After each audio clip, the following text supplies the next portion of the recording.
Habari za leo mtazamaji popote pale ulipo, na karibu sana katika Maisha ni Nyumba. Leo tunataka kuzungumza na wewe wale ambao wanaishi ndani ya hizi nyumba ambazo tunazungumza kila siku, na maanisha familia. Ndani ya familia siku zote huwa inaanzishwa na baba na mama, yani mume na mke. Leo tunataka kuzungumza namna gani unaweza ukaifahamu sheria ya ndoa. Katika utaratibu mzima tutazungumzia maana ya ndoa, utaratibu wa ndoa, haki na wajibu katika ndoa, ukomo wa ndoa, na maisha ni nyumba inahusianaje katika msingi mzima wa kuhakikisha kwamba tunapomiliki nyumba, basi wale wawili wanaohusika katika umiliki huu wanaweza kuwa na ufahamu wa kiasi gani. Tuko pamoja naye Theodosia Muhulo Nshala, ambaye yeye ni Executive Director, wanasema ni mkurugenzi mtendaji wa Tanzania, wanatambulika kama Women's Legal Aid Center, yani ni taasisi inayoshughulika na masuala ya kisheria kwa upande wa kina mama. Karibu sana katika Maisha ni Nyumba. Asante. Jina langu mimi ni Ephraim Kibonde. Kaa pamoja nasi tuzungumze, wewe ukiwa ni mwanandoa au unatarajia kuoa au kuolewa, haki zako za msingi, namna gani unaweza kuifahamu sheria ya ndoa, na unawezaje kumiliki nyumba wewe pamoja na mwenzi wako wa ndoa. Maisha ni Nyumba ndio kwanza inaanza.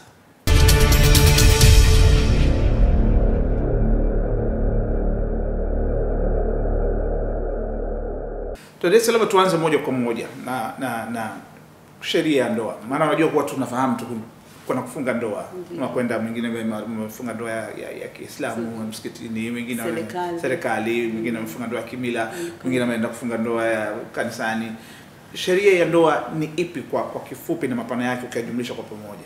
Kama tulivyotangulia kusema wakati tunaanza kipindi, tunasema kwamba maisha ni nyumba. Na hii nyumba lazima inakuwa ina watu ndani yake. Tukimaanisha kwamba familia, ambapo familia inakuwa na mama, baba na watoto. Au inaweza ikawa familia ndio kwanza imeanza ina baba na mama. Kwa hiyo sheria ambayo inakuwa inahusisha watu wa familia kwa nchi yetu ya Tanzania ni sheria ya ndoa, na ni sheria ambayo ilitungwa muda mrefu kidogo mwaka 1971, ambayo hii sheria imeweka miongozo ya kuweza kuongoza swala zima la ndoa. Linatakiwa liweje, lichukuliwe vipi, na ikitokea kwamba ndoa labda kati ya watu wawili inaonekana kwamba imefika kwenye hali ambayo hawataweza tena kukaa wote, nini ambacho kifanyike. Lakini pia imetoa tafsiri ya neno ndoa ambayo imekuwa kidogo ni changamoto kwa watu. Watu wako kwenye ndoa, wako kwenye familia. Maisha ni nyumba ambayo tunasema ina familia, ina mke, watoto na mume. Lakini je, wanajitambua kwamba sheria inasema nini kuhusiana na swala zima la ndoa? Swala la ndoa kulingana na sheria inasema ni muungano ambao uwe wa hiari. Isitokee mtu akawa ameshurutishwa, na au ambao wako kwenye ndoa pia wawe na umri unaokubalika kisheria, ambapo sheria huko mbele tutaona, lakini kwa sasa ni kuanzia miaka 18 na kuendelea. Na muungano huo uwe kati ya mke na mume na si vinginevyo, yani kwamba kuwe na mwanaume na mwanamke. Lakini pia lazima huo muungano uwe wa kudumu, yani isije ikawa nyie mnasema kwamba sisi tunaingia kwenye ndoa lakini tunataka tukakae miezi 6 au miezi 2. Hapana, uwe ni muungano wa kudumu, yani maisha yenu yote mtaishi pamoja. Japokuwa kama nilivyotangulia kusema kwamba sheria pia inatoa mazingira pale ambapo inaonekana kwamba watu hawezi kufanya nini, kuishi pamoja. Kuna mazingira ambayo inaweza yakapelekea ndoa ikafanya nini, ikavunjwa. Na pia ukazungumzia kwamba watu wanaenda kanisani, watu wanaenda msikitini, watu wanaenda kwenye kimila. Sasa hizo ni taratibu za ufungishaji wa ndoa. Lakini aina za ndoa Tanzania ni 2 tu ambazo tunazizungumza.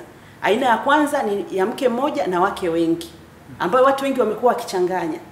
Kwa hiyo kwenye haya maisha ambayo tunazungumzia watu wanaishi, wanaweza kaamua mimi naingia kwenye ndoa ya wake wengi au naingia kwenye ndoa ya mke mmoja.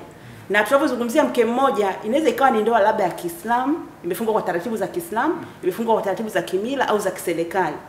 Lakini kwa wale wenzetu ambao ni Wakristo, wenyewe wanafuata mfumo ule wa ndoa ya mke mmoja peke yake. Lakini watu ambao wanafuata dini ya Kiislamu kuna ndoa ya wake wengi, na wale wanafuata mila na desturi kuna ndoa ya wake wengi, na wale wengine ambao wanafunga serikalini zetu tunasema za bomani pia kuna ndoa za wake wengi. Kwa hiyo mtu atachagua mfumo upi anataka aingie mwanzoni kabisa. Na akiingia kwenye huo mfumo, kama ameingia mfumo wa mke mmoja, labda nataka kuubadilisha, pia kuna taratibu za kuingia kwenye mfumo wa wake wengi. Lakini hii haitahusisha kwenye ndoa zile ambazo ni za Kikristo, kwa sababu ndoa za Kikristo hazina mfumo wa kuweza kubadilika kuingia kwenye wake wengi. Kwa hiyo mtu anaweza akachagua ndoa ipi ya wake wengi, mke mmoja, na taratibu sasa za kufungisha ndio zile tunazokuja kuzungumzia kwamba ataenda kanisani kama ni Mkristo, kama ni Muislamu itafungwa msikitini, ambayo inakuwa ni ndoa ya Kiislamu. Kama ni mtu mwingine anaenda kufunga serikalini, itaenda bomani. Tumezoea kusema bomani kwa sababu mkuu wa wilaya ndio ambaye anahusika kwenye ufungishaji wa hizo ndoa.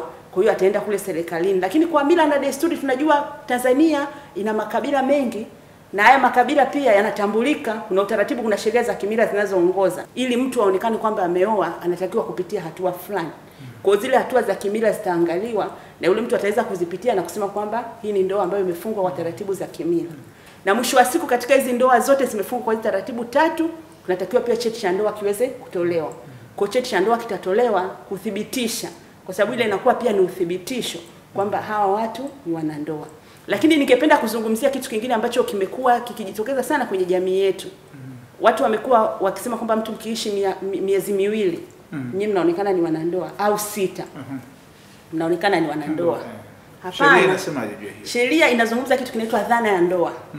Yaani watu wanaweza wakadhaniwa kwamba ni wanandoa, lakini hamjaingia kwenye huu utaratibu wa kiserikali, hamjaingia kwenye utaratibu wa kimila, hamjaingia kwenye utaratibu wa kidini, mkahesabika kwamba ni wanandoa.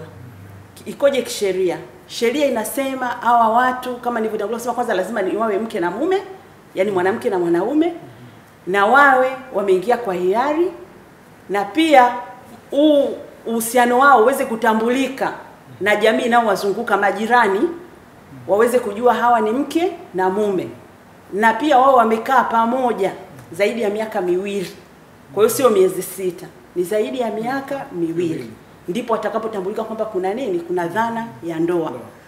Na pia kitu kingine ni kwamba hawa watu isiwe kwamba leo anakuja, manake kuna ule utaratibu mtaani upo, mtu anaweza akaishi siku 2, wiki, anaondoka. Iwe ni mfululizo miaka 2.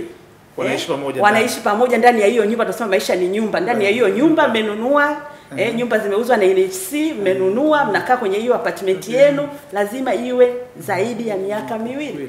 Ndio mtahesabika kwamba nyie ni nani? Ni wanandoa. Ikiwa chini ya hapo, sheria haisemi hivyo.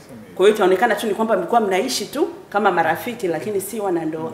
Lakini hii dhana ya ndoa pia ni changamoto, kwa sababu ikitokea mmoja amefariki, changamoto ndio inapokuja, kwa sababu lazima ithibitishwe. Na unakuta mmoja amefariki, kwa hiyo nani ambaye atathibitisha? Kwa hiyo inakuwa si kitu kizuri kwa jamii kuishi katika hii hali. Ndio maana wamekuwa hata viongozi wa dini wa serikali wakisema kwamba, wakielimisha watu waweze kuingia kwenye utaratibu ambao ni mzuri, ambao utaweza kuwatambua kisheria vizuri bila kuleta matatizo yoyote. Nilikuwa najaribu kuangalia kwa upande ambao na hasa zaidi wale ambao wanataka kuingia kwenye ndoa. Maki tuanze kuwazungumzia hawa. Tunazungumza habari ya kutaka kuanza maisha mapya ya ndoa. Mkaanza kumiliki la msingi zaidi ikiwa nyumba. Zimejengwa na shirika la nyumba la taifa. Mnataka kufanya manunuzi. Utaratibu ukoje wakati mnaanza kuungana polepole? Labda unaweza kuwashauri nini wale ambao wanakuangalia hivi sasa, ambao ndio wanataka kufunga ndoa, kabla hawajafunga ndoa, wafanye mipango namna gani ili wakishafunga ndoa, wakitaka kumiliki mali kama nyumba ambayo imejengwa na shirika la nyumba, waweze kusema haki ya kwetu? Ni kwamba hii sheria pia pamoja na kuongoza mambo mengine mengi mazuri, pia inaongoza swala zima la umiliki wa mali katika masuala mazima ya haki na wajibu kwa wanandoa. Katika swala la kumiliki mali imezungumza kwamba hawa watu ambao wanataka kuingia au wapo, maki inawazungumzia wote, yule anayetamani kuingia kwenye taasisi ya ndoa au yule ambaye tayari yupo kwenye ile taasisi ya ndoa, kwamba anaweza akamiliki mali. Kuna umiliki wa pamoja ambao watu wanamiliki kwa pamoja, au umiliki binafsi. Nikisema binafsi namaanisha kwamba mtu mmoja, labda mke na mume, lakini mume ndo anayemiliki au mke ndo anayemiliki. Sasa basi hii sheria ya ndoa inasema kwanza, kabla hamjaingia kwenye hiyo ndoa yenu, lazima mkubaliane, muweke makubaliano kwamba sisi tutakuwa kwenye hii ndoa, lakini tutakuwa tuna mali binafsi. Au mimi na mali zangu nilishazipata, labda nilishanunua nyumba, shirika la nyumba miaka 2 iliyopita. Lazima useme kwa mwenzako kwamba na hiyo nyumba, na hii nyumba nitaendelea kumiliki mimi kama mimi kabla ya kuingia kwenye taasisi ya ndoa. Au mnakubaliana kwamba japokuwa nilinunua hii nyumba, shirika la nyumba, siku nyingi, miaka 3 iliyopita, lakini tunapoingia kwenye ndoa tunataka na hii pia iwe sehemu ya nini, ya mali za pamoja, za familia. Kwa hiyo mtakubaliana. Lakini ikitokea kwamba hakukuwa na makubaliano, kwa sababu unajua sheria ipo, lakini mara nyingi kufuata kila kipengele cha sheria ni changamoto. Ikitokea kwamba hakukuwa na makubaliano kama hayo, kitakachoonekana moja kwa moja, kwa sababu nyewe ni wanandoa, itaonekana kwamba hizo mali ni za wanandoa, yani ni mke na mume wote mnamiliki hizo mali. Kwa hiyo hapa kwenye swala la kumiliki mali, sheria hii ya ndoa inachosisitiza ni kwamba ni hayo makubaliano, lakini pia inasisitiza pia familia kuweza kushirikishana, yani mke na mume kabla au hata mkiwepo kwenye ile ndoa.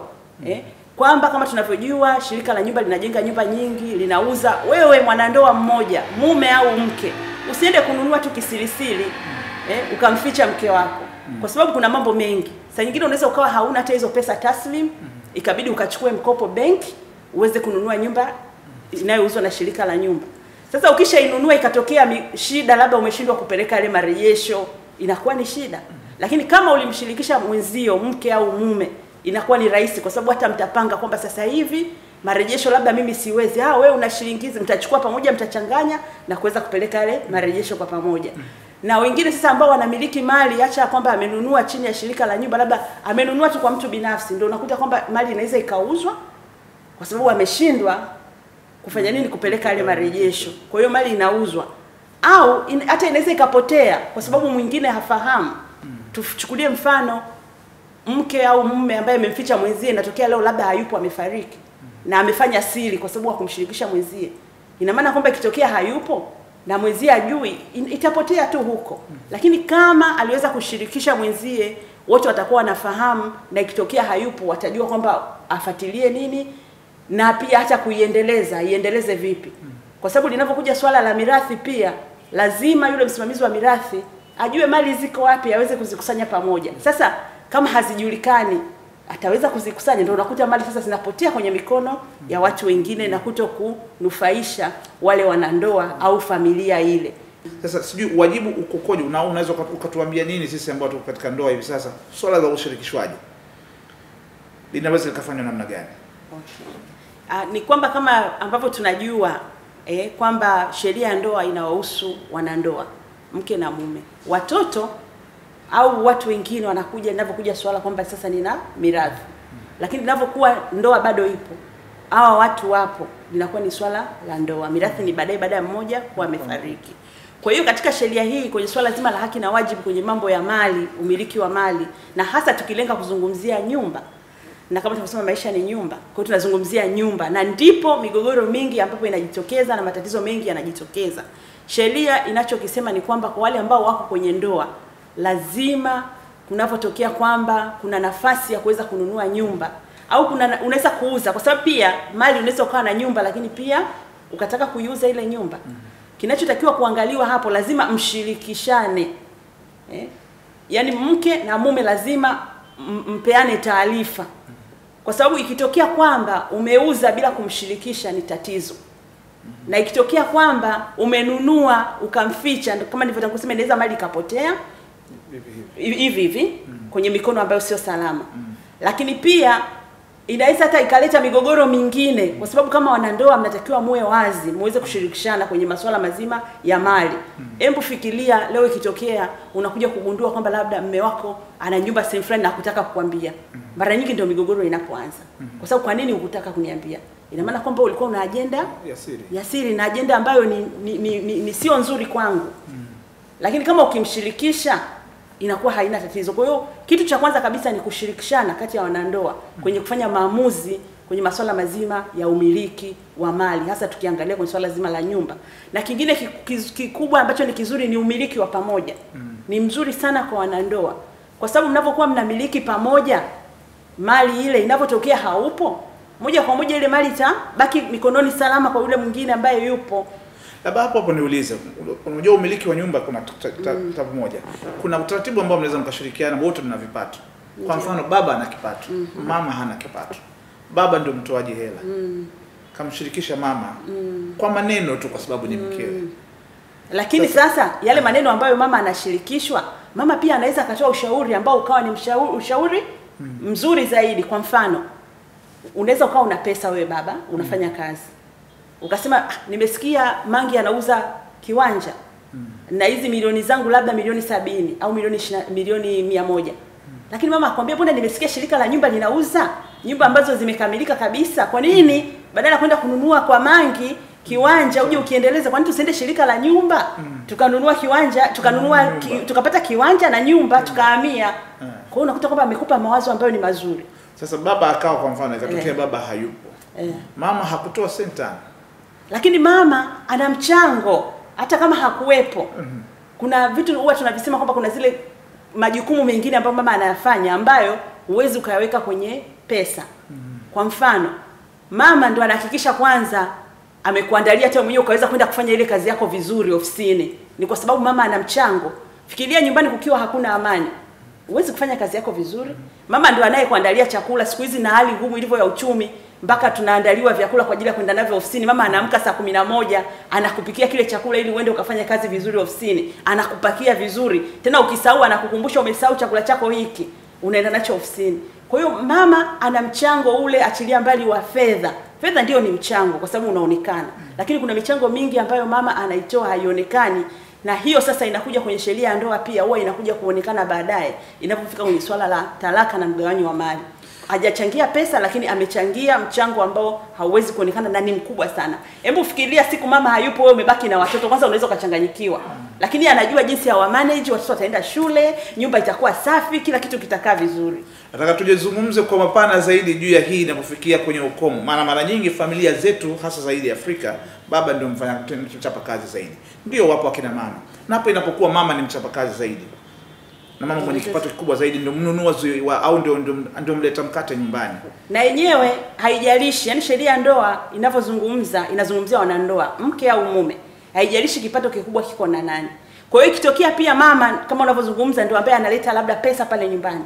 Lakini baba pia ana mchango kwa huyu mama kuhakikisha kwamba ambao hautaonekana kwa pesa, lakini umeweza kumsaidia huyu mama kuweza kutimiza majukumu yake. Hatutasema kwamba baba anaweza labda akapika akafua, lakini hata ushauri wa baba wengine, hata ndio yeye anakuwa dereva wa yule mama, anampeleka kila siku asubuhi mpaka wapi? Ofisini, na kumfuata akitoka ofisini. Kwa hiyo ule pia ni mchango. Japokuwa hauonekani kwa fedha. Michango yani inatofautiana. Baba hataweza kupika, lakini anaweza kando yeye kila siku asubuhi anaamka saa 11, anahakikisha amempeleka mke wake kazini, jioni anampitia, akisafiri yeye ndo anaenda kumpokea airport, anaenda kumpokea wapi. Kwa hiyo michango inatofautiana kati ya mwanamke na mwanaume, lakini yote hata kama sio ya fedha, yote inaonekana ni michango. Na inavyotokea hivyo, sheria yetu haijasema kwamba ikitokea labda watu wanatengana au wanaachana iende asilimia ngapi. Kwa hiyo ni jukumu la yule mwanandoa mmoja kuieleza mahakama jinsi ambavyo yeye ameweza kushiriki katika upatikanaji wa zile mali. Kwa hiyo mahakama itaamua kulingana na mtu vile atakavyoelezea mchango wake ambao ameweka. Women's Legal Aid Center ndiko ambako anatokea Teresia Muhulo Inshallah, ambaye yeye akiwa ni mkurugenzi mtendaji. Tunazungumza habari ya masuala ya ndoa na namna gani ambavyo unaweza kukamiliki nyumba na isilete matatizo yoyote kwa wale wanandoa. Ikifikia ukomo wake inakuaje? Maana hizi ndoa nazo mara nyingine huwa tafrani inakuja alafu inatokea ukomo au umetokea mgogoro katika ndoa. Haya yote huwa yanakwenda kumalizwa vipi kisheria? Pia tutazungumzia hilo la asiyekuwa na kipato lakini mchango wake ni mawazo. Kisheria anasimama wapi mali inapokuwa inataka kugawanywa? Kama moja nasi maisha ni nyumba inarejea punde. Dodoma ndipo ulipo mradi wa shirika la nyumba la taifa eneo la Iyumbu. Mradi upo karibu na uwanja wa ndege, Bunge la Jamhuri ya Muungano wa Tanzania, Chuo Kikuu cha Dodoma pamoja na Kituo Kikuu cha Mabasi. Mradi wa Iyumbu Satellite Center umepangwa vyema ukijumuisha huduma zote muhimu kama mfumo wa maji safi na salama, umeme, maegesho ya magari na barabara zenye kupitika vema. Hadi una awamu 3 za ujenzi. Ya kwanza ikijumuisha ujenzi wa nyumba 300 za makazi zenye vyumba 3 kila moja, shule ya awali, zahanati pamoja na viwanja vya michezo. Sasa basi, hata wewe unaweza kumiliki nyumba hizi kwa malipo ya awamu au kwa mikopo ya nyumba kutoka mabenki washirika 16. Wasiliana nasi 0754444333 au tovuti www.nhctz.com au fika katika ofisi za NHC zilizo karibu nawe. NHC, tunajenga taifa letu. Karibu sana kama ndio kwanza umejiunga nasi, maisha ni nyumba inaendelea, na leo tunazungumza masuala ambayo yanamgusa kila mmoja. Wewe uko ndani ya nyumba yako hivi sasa, nani baba, nani mama, nani mtoto, lakini hasa zaidi kwa wanandoa tumezungumza juu ya sheria ya ndoa, na tayari tumekwisha kusikia baadhi ya maeneo ambayo unaweza, kwa wale ambao wanataka kufunga ndoa, ushauri umetolewa na mkurugenzi mtendaji Teresa Mholo Mshala, akiwaeleza namna gani ambavyo mnaweza mkajipanga ili isije ikawa tafurani baadaye. Lakini tukaja kuzungumza katika upande ambao unahusiana hasa zaidi na akiwa baba mwenye kipato zaidi akanunua nyumba, mama anakuwa na mchango gani au kisheria inakuwaje? Akaelezea jinsi gani anavyoweza kuwa katika utaratibu mzima wa kuweza kuwa na mchango katika mawazo, lakini pia hata mama akiwa na kipato zaidi na baba pia anakuwa na mchango katika mawazo ambayo anaweza kusaidia familia ikaendelea. Kisheria inasimama wapi? Tuko pamoja na mwanasheria anaitwa wakili msomi Wilson Mosha. Karibu sana katika Maisha ni Nyumba. Naomba tuambie kwa hapo, manake tunazungumza na mkurugenzi ametueleza, lakini sasa kisheria naomba tuambie, unapofika mahakamani, mimi labda sifanyi kazi, ndio, lakini mke wangu ndio mwenye kazi, ndio, na yeye ndio mwenye kipato nyumbani, ndio, tumenunua nyumba ya shirika la nyumba, naam, katokea mtafaruku tu kidogo, labda tusichukulie hata God forbid hata ujafu, mtafaruku tu kama tunafika mali tunataka kuachana, naam, mali tunagawanaje, hususan nyumba? Utaratibu wa kisheria ni kwamba mgawanyo wa mali unazingatia sana ni jinsi gani mlivyochangia katika kupatikanika zile mali. Kwa maana hiyo mahakama ni wajibu kwa wale wanandoa kuweza kudhibitisha sasa kwamba yeye alikuwa na mchango gani katika kupatikanika kwa hiyo nyumba, na mahakama inaangalia sasa katika ule mchango kati ya mume na mke ni kiasi gani ambacho mwanaume atastahili kukichukua na ni kiasi gani ambacho mwanamke ambaye anaweza kukichukua. Na uzuri sasa hivi sheria inatambua vile vile kwamba hata ile kukaa nyumbani tu kwamba haipelekei mtu kwamba akaonekana kwamba yeye hana kipato chochote, kwamba ule mchango wake wa kila siku, kufanya usafi, kama ni kumliwaza mwenzio, na yenyewe inatambulika kisheria. Kwa maana hiyo kwamba ile kusema labda huyu alikuwa ni baba wa nyumbani au alikuwa ni mama wa nyumbani, hiyo haipo, kwamba mchango utakuwa unatambuliwa, haijalishi kwamba kazi huyu alikuwa labda anafanya kazi ambayo inatambulika kisheria, labda analipwa mshahara kila mwisho wa mwezi. No, kwamba tunajaribu kuangalia kwamba wote hata pamoja kwamba yuko nyumbani, lakini hata ile michango ya kazi za nyumbani na yenyewe inatambulika na kisheria. Ila haiwezi kapelekea mkapewa sawa, kwamba kwa vyovyote yule ambaye anaonekana ana mchango mkubwa atapewa sehemu kubwa na yule mwenye mchango mdogo atapewa sehemu ndogo kutokana na mchango wake. Tuje kwa mfano, imetokea kifo, ndio, yule mwenye mchango mkubwa au anayetoa fedha nyumbani, iwe ni mama au ni baba, kafa, na huyu anayebaki anakuwa na haki gani ya msingi kisheria? Kwa sababu hapa ndipo ndugu wanapoingia, anasema wewe ulikuwa ufanye kazi, ndugu yetu alikuwa anafanya kazi, hizi mali za kwetu. Kumekuwa na changamoto, watu wengi sana wameshindwa kutofautisha swala la talaka na swala la mirathi. Inapokuja kwenye swala la mirathi, swala linaloangaliwa ni sheria za mirathi. Na kwenye mirathi hatuangalii mchango wa mtu, tunaangalia ni nani mwenye haki ya kumrithi nani. Kwa hiyo kama huyu ni mke na kisheria ana haki ya kumrithi marehemu, automatically atamrithi. Kwa hiyo swala la mchango wake pale halipo. Unaona? Kwa kama ni mtoto wa marehemu, tunajua ni mtoto halali wa marehemu, ana haki ya kumrithi. Kama ni mke ana haki ya kumrithi, kama ni mume ana haki ya kumrithi. Kwa hiyo swala la mchango kwenye mirathi linakuwa halipo.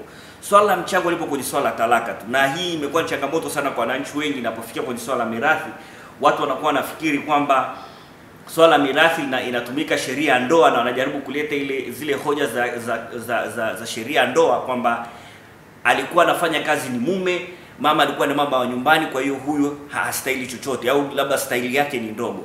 Inapokuwa kwenye swala la mirathi, sheria inayotumika ni sheria ya mirathi. Na sasa itaangalia either ni sheria ya kimila au sheria ya kidini. Kwa dini tunaangalia sheria ya Kiislamu au sheria ya kiserikali. Kwa hiyo na zenyewe zinakuwa zimeeleza utaratibu gani, jinsi gani watu watakavyopewa mirathi, wale warithi watakavyopewa mirathi yao. Lakini kwenye swala la kwamba ni nani amechangia nini, hiyo inatumika tu kwenye sheria ya ndoa pale wanandoa wanapokuwa wanaachana.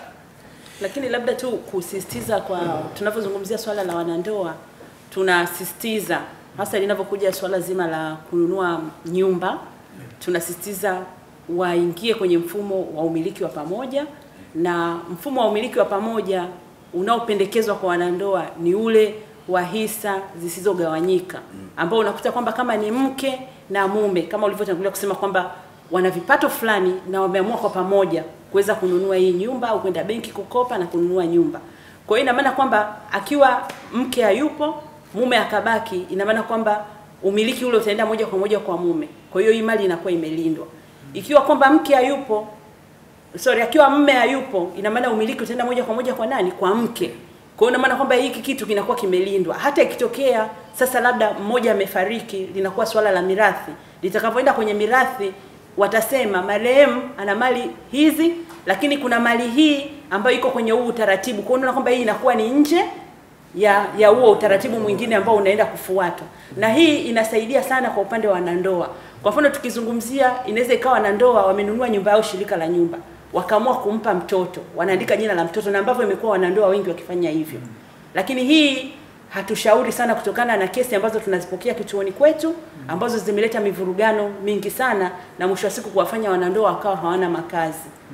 Kama mna nyumba nyingi ni vizuri mtawaandikia watoto. Lakini kama mna nyumba moja ni vizuri ikabaki kwenye umiliki wa wanandoa ambao tumeuzungumza. Kwa sababu mkimwandikia mtoto akishafikisha zaidi ya miaka 18, ina maana kwamba huyu mtoto anakuwa tena kile kitu ni cha kwake, ana uwezo wa kufanya chochote anachotaka kukifanya. Na sisi tumeshaipata kesi ya baba ambaye alikuwa na miaka 60 na mama alikuwa na miaka 52. Mtoto wao aligundua akiwa na miaka 22 kwamba ameandikiwa nyumba ile ni yake na ilikuwa Magomeni, na akawa anataka aiuze aende South Africa kwa ajili ya kuanza maisha huko.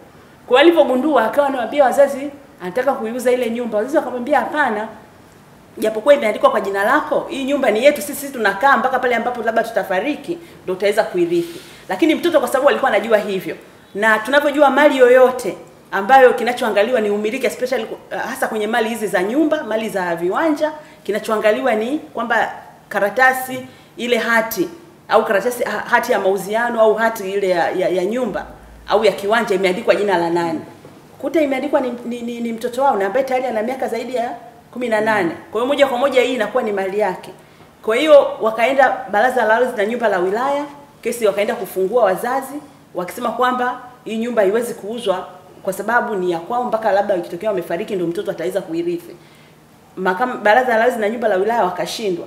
Kesi ikaenda mahakama kuu kitengo cha ardhi, ikashindwa, ikaenda mpaka kwenye ngazi ya rufani, ikashindwa. Mtoto inaambiwa kwamba hii ni mali ya nani? Ni ya mtoto. Kwa hiyo unaona hapo kuna hiyo shida. Mwisho wa siku ile mtoto alikuja kuuza na wale wazazi hawakupata hata shilingi, wakabaki kwamba wanaenda kupanga. Kwa hiyo fikiria katika miaka ya mtu amefisha, baba ana miaka 60, mama ana miaka 52, wanaenda kupanga na mtoto akachukua zile hela akaenda South Africa. Hatujui kama alifanikiwa au ilikuwaje. Kwa hiyo unaona hii changamoto ambayo inajitokeza kwenye suala la mali za ndoa. Ndio maana tunasisitiza kwamba kama ni mali za ndoa zilindwe katika misingi ile ya ndoa.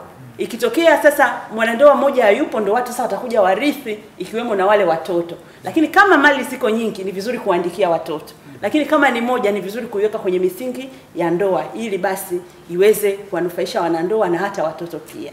Nitakazungumzia habari ya watoto, lakini nashukuru kwamba mkurugenzi mtendaji wa Women's Legal Aid Center Theodosia Mholo Mshala ameizungumzia kwa mapana yake na marefu yake. Neno la mwisho kuelekea kwa mtazamaji ambaye anaangalia hivi sasa, tukianza na wakili msomi Mosha. Msisitizo ni kwamba katika masuala ya wosia katika masuala ya mirathi ni vizuri kuandika wosia, lakini vile vile katika masuala ya talaka kama mkurugenzi alivyoeleza, katika swala la umiliki wa mali ni vizuri kuhakikisha zile documents zote au nani hati zote zinazokuwa zinahusu umiliki, hasa katika ununuzi wa nyumba, majina yote yanakuwa yanatokea, kwa sababu hii inakuja kusaidia katika utoaji wa ushahidi mahakamani kuonyesha kwamba ule umiliki ulikuwa ni wa pamoja. Lakini vile vile kama alivyoeleza mkurugenzi, katika swala jingine lila kuandika pale unapokuwa mahakamani na kuweza kuelekeza kwamba hii mali ni ya watoto, mara nyingi mtu anakuwa anafanya vile akifikiria kwamba labda watoto watakuja kukaa na mimi vinginevyo afu basi na mimi nitaendelea kubaki, lakini mwisho wa siku yakija kubadilika ndio anakuwa kama hayo, kwamba mtoto anabadilika, anaweza kusema nyumba nataka niuze. Lakini saa nyingine inakuja kwa tena changamoto pale mmoja anapofariki, inapokuja kwa swala la mirathi. Huyu anaweza kana aliendelea kuzaa kuwa na watoto wengine, lakini ukumbuke sasa iliandikwa tu watoto, na mara nyingine wanaishiaga tu kusema nyumba ibaki ni watoto, lakini hawakuorodhesha yale majina na watoto ni nani na nani. Kwa hiyo inapokuja kwenye swala la mirathi, na yenyewe inakujaga kuleta tena migogoro mingine kutokana na ile mali ilikuwa haijafanywa ufumbuzi mzuri wa kisheria. Lakini pia kingine cha muhimu zaidi ni kwamba tunavyokuwa na watoto tujaribu kuwapatia zile mali, lakini pia tujaribu kuangalia ziwepo mali za ndoa na mali hizo za watoto, ili kuepusha pia hii migogoro mingine ambayo inakuja kutokea na ambayo baadaye inakuja kutuingiza kwenye matatizo zaidi. Lakini la muhimu zaidi ni wasisitize watu waweze kununua nyumba za shirika la nyumba. Ziko nyingi kwa viwango tofauti tofauti, na benki zipo ambazo zinatoa mikopo. Kwa hiyo niwape changamoto akina mama, wapo wengi wenye uwezo huo, wanunue hizi nyumba, na kina baba pia. Lakini katika ununuzi wafuate utaratibu kama tuliozungumza wa umiliki wa pamoja, ili kuepusha migogoro ya baadaye. Theodosia Muhulo Nshala, mkurugenzi mtendaji wa WILAC, anatambulika kama Women's Legal Aid Center, lakini pamoja tumekuwa naye Winston Mosha ambaye yeye ni wakili msomi, akitueleza taratibu hizi za kwendaje kisheria. Naamini mtazamaji, ukiwa hapo kwako hivi sasa umepata mawili matatu ya ziada katika ndoa yako hivi sasa, na namna gani ambavyo mnaweza mkamiliki mali wewe pamoja na mke wako au wewe pamoja na mume wako. Tunakushukuru sana kwa muda wako. Tunashukuru sana kwa kuwa nasi katika Maisha ni Nyumba. Asante. Asante. Tunashukuru sana. Kwa niaba ya wenzangu wote ambao tumeshirikiana kuandaa kipindi hiki cha Maisha ni Nyumba kwa siku hii ya leo, jina langu ni Ephraim Kibonde. Siku zote kumbuka tunasema hata ikiwepo ndoa, maisha ni nyumba. Na tukutane tena wakati mwingine. Kwa maoni au ushauri kuhusiana na kipindi Maisha ni Nyumba, wasiliana na Shirika la Nyumba la Taifa kwa anwani ifuatayo: